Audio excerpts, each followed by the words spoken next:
Bonjour, Frédéric Naïm, je suis avocat au barreau de Paris, j'interviens en droit des affaires et en fiscalité.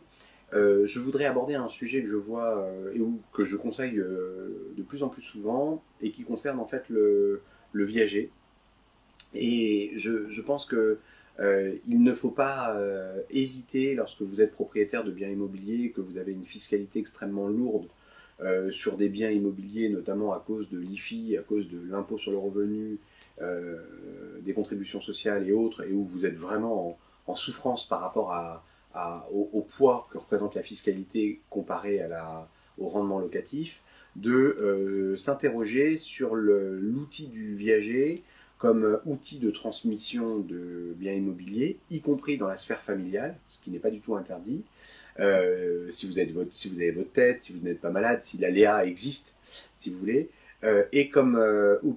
outil donc de transmission, de diminution des droits successoraux et de gestion tout simplement immobilière,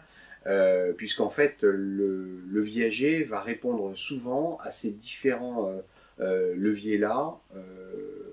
plus de d'IFI,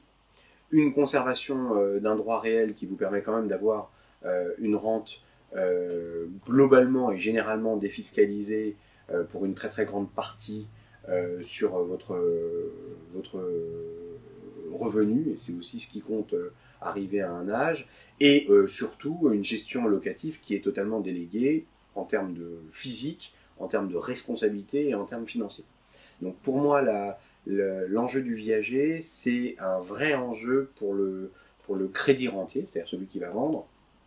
euh, y compris au niveau fiscal. Et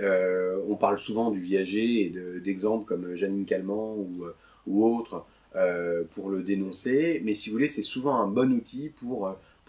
transmettre dans des conditions fiscales plutôt intéressantes, y compris dans la cellule familiale, en vendant en quelque sorte à sa famille, à ses enfants, euh,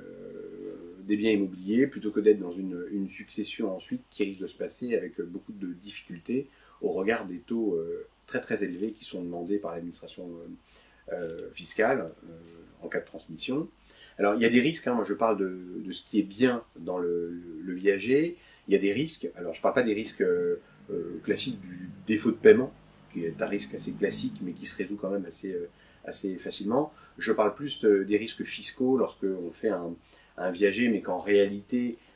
on n'est pas dans l'intention totalement dans la démarche viagère, c'est-à-dire qu'en réalité, on a l'intention de donner, on a envie de donner, et on va travestir en viager une opération qui est en réalité une donation. Je ne parle pas du tout de ça, je parle du vrai viager, c'est-à-dire que vous êtes vraiment dans une transmission viagère avec une, une, une vente réelle, avec un paiement réel, avec une rente qui va être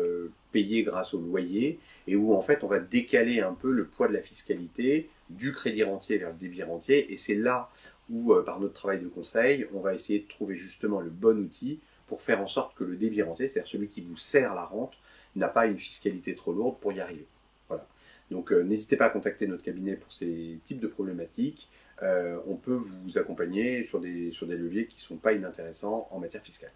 Merci à vous.